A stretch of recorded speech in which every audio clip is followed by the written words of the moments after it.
bit of feel good goes a long way. You're listening to Karen Swain, teacher of deliberate creation, accentuating the positive, showing you a way to a better life. Accentuating the positive, it's not this fad, it's sanity. Who in their right mind would accentuate anything else? Hey guys, it's Karen here. How you going? So, coming to you today because I had an appointment with someone to be on their show and they decided they didn't want to do it. So I've got my lights on, my lippy on, I've brushed my hair. So I thought I won't waste it. I will do a video for you all to talk about what's going through my mind right now. So this individual is shifting who they feel they're wanting to speak to. So I want to speak to the people out there who I call the difference makers or the New World teachers or the light workers, whatever you want to call yourself, doesn't really matter, whatever floats your boat. But you know that you're here to contribute to this world, to make a difference in some way, to share of yourself in some way. And I think that a lot of us get confused about who that is. You know, when I was a young healer, I called myself a healer in those days, or a spiritual teacher or spiritual mentor. Finding a label was never something that I found easy. I came up with teacher of deliberate creation because deliberate creation was what really floated my boat. I really wanted to teach people how to flow their energy, how to raise their vibration, how to be the creators of their reality. So I've got a new title now because I do a lot of videos. I speak to a lot of people, and I speak to a lot of people on the show. I speak to a lot of people in webinars. I speak to a lot of people with clients, and I do all of it sitting on my couch in my slippers. So I thought, might change my bio to the lady that sits on the couch in her slippers, because really it doesn't matter what you talk about, what you call yourself, as long as you're putting out a vibe of what you want to learn. You know, we teach what we want to learn. We teach what we most want to know. And for me, I wanted to know everything. I wanted to know everything, a bit like Elisa, in that insatiably curious mind, wanting to know the ins and outs of life, why are we here, what's possible, when we're not, where do we go when we die? All those questions like burning inside me. And it got a little confusing for a while. What am I here to teach? What am I here to teach? But I was focused very much from my mob. They kept me focused on deliberate creation, listening to teachers like the Abraham Hicks teachings. When I was in my early 40s, I would listen to them over and over and over and over and over and over again. Because, some of those teachings you just need to listen to about 1 million times for it to really sink in, because it goes against what we've been taught. We've been taught that don't give up your day job, got to work hard. If you're feeling good, then you're having too much fun, got to work hard. All these messages we've been given throughout our lives about how life works. And really how life works is get happy and your vibration attracts. And so this message, even though we can intellectually understand it, living it is a whole new ball game. It's a whole new ball game. But what lights you up, what floats your boat, as Bashar said, what excites you the most?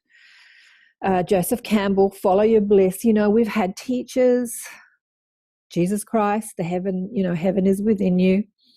We've had teachers for millennia telling us how it works, and yet society pumps out messages of don't follow your bliss. If you're having too much fun, it means you're being irresponsible, got to work hard, buckle down, be responsible, yada, yada, yada. But we do have to be responsible. We have to be responsible for our vibration. We have to be responsible for how we feel. That is our responsibility. So life's going to throw at us all kinds of messages, all kinds of situations, all kinds of circumstances. And our response to that is our responsibility. So being responsible is, how do we respond to life? And when you know that you're connected to your source, connected to your inner being or your higher self, or to God, or to your guides, or to angels, or to heaven, whatever label you want to put on it, that source of pure positive energy, that source of love, you know that you're connected to your power. And when you are connected to that, you can respond to life through that connection. You can feel good no matter what. You can stay connected, stay good, feeling good. And believe you me, life's going to challenge us. Life is going to challenge us with this. Just when we say, okay, I can do that, life's going to say, let me see how well you can do that. And it brings you a challenge. Something goes wrong, something crashes, something, doesn't go according to plan. People get sick, you get sick, people die, like stuff happens. And then life says, and now how are you going to respond to that? One of my favorite teachers is Byron Katie. I talk about this a lot because I love her teaching. She says that when you resist what is, you lose. But only 100% of the time. So being upset with what's happening in your life is the resistance that we have free will to choose or not to choose. Allowing what is to make you think of, okay, this is happening. What can I do with this? Like today, for instance, all made up, ready to do a show, didn't go according to plan. So what did I do? Made a cup of tea, had some breakfast, called a friend, called my daughter, answered some emails, plenty to do, but thought, I've got the lights on, got my makeup on, let's have a chat. Let's have a chat with the mob. Got the book in the background just so you don't forget about the book. And we can make lemonade out of lemons, right? We can make lemonades out of lemons.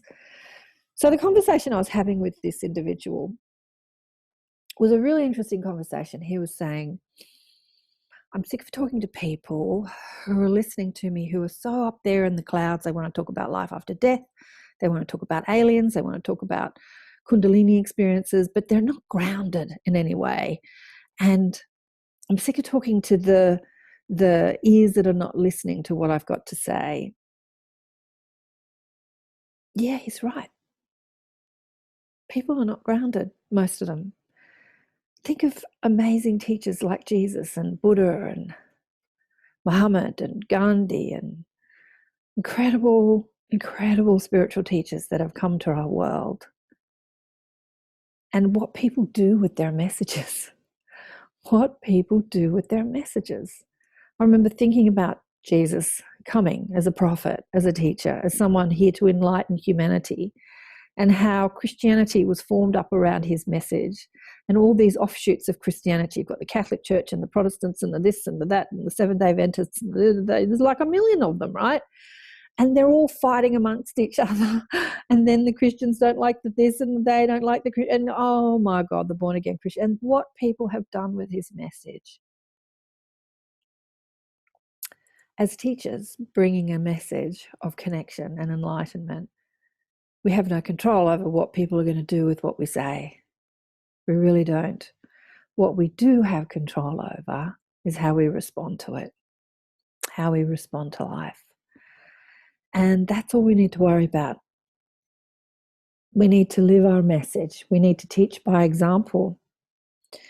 It's all very well having all the beautiful words to say, but I think people really need to see someone who's living the message these days. With religion, for instance, there's beautiful words written in books.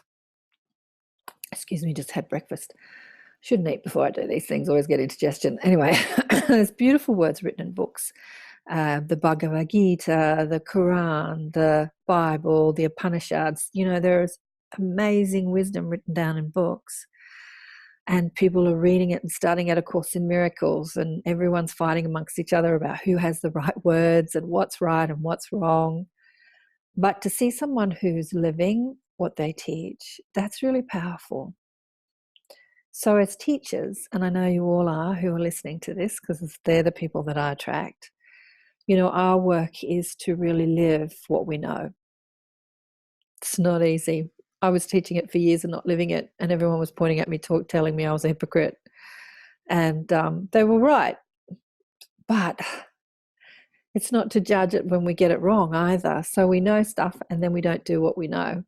And as Byron says, when you resist what is, you lose. So if you beat up on yourself for getting it wrong, you're going to lose there. What's she talking about? What do you lose when you resist what is? Well, you lose your connection to your joy. When you resist what is, you lose, but only 100% of the time. You lose your connection to joy. You lose your connection to your source. You lose your connection to love. And joy, source, love is what we're all looking for in everything that we're asking of life. With everything that we're asking of life, we're looking to reconnect to that feeling of fulfillment, of abundance, of freedom, of joy, of love, of connection. With everything we're asking, we could be asking to enlighten the world, to save the world. We could be asking to speak to our spirit guides, to speak to our dead relatives, to reconnect with someone who's passed over. We could be asking to find a loving relationship. We could be asking to make money, to be successful, to get well, to be better, to be thinner, to be whatever it is that we think we are not. But with everything that we're asking for a feeling. We're asking to feel whole again, one again, loved again, loving, connected, powerful, inspired, joyful. And all those emotions, all those vibrations, all those frequencies are available in this moment. All you have to do is evoke them, tune into them, think about something that lights you up. Think, feel, evoke. We have the power to do that without life presenting us with a situation or a person or a circumstance.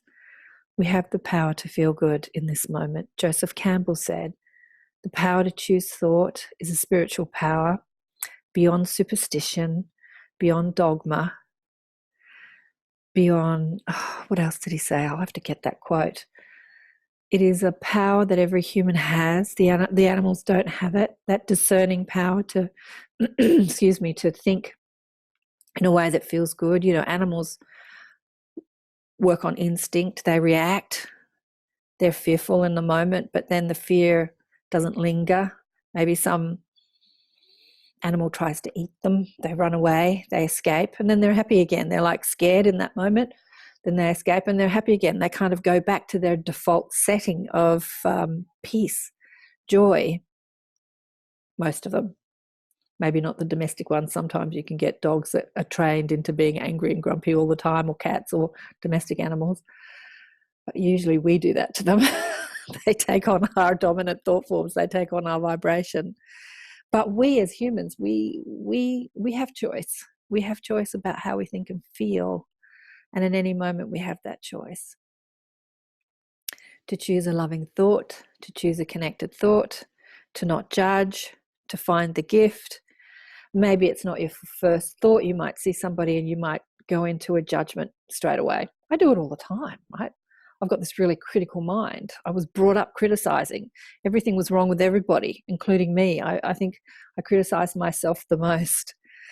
But as soon as I hit a critical thought like, oh, this person's boring me, or this person's stupid, or I don't want to listen to this person, I give myself time to get over that thought and to be more discerning and like, maybe you should listen to them. Maybe they've got something to say that's of benefit to you.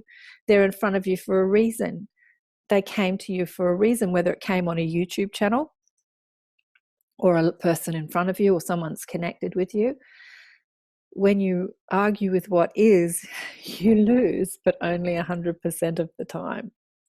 So give them the benefit of the doubt.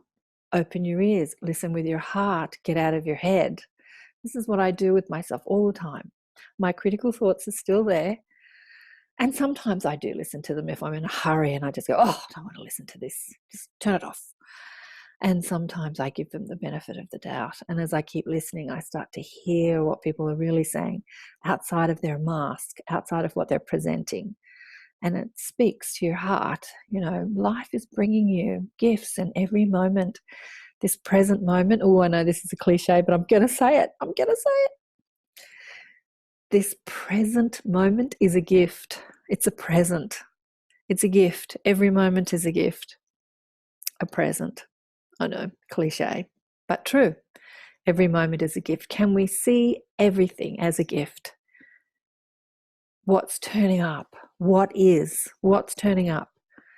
How is it serving you? How is it serving me? How is it helping me serve others? I think that's all I wanted to say today. Maybe you're contemplating who your tribe is. I think that your tribe is what turns you on the most, because that's who you're going to attract. What you want to talk about, they're the conversations that others want to talk about too. That's what you have to teach. What you want to talk about, that's what you have to teach. And so we teach what we most need to know. What I most need to know is what I'm going to teach, and what others most need to know as well. So thank you for listening, and thank you for all the work that you do in the world, and thank you for being you. And remember the wisdom of the beautiful Byron Katie. When you resist what is, you lose, but only 100% of the time. Blessings.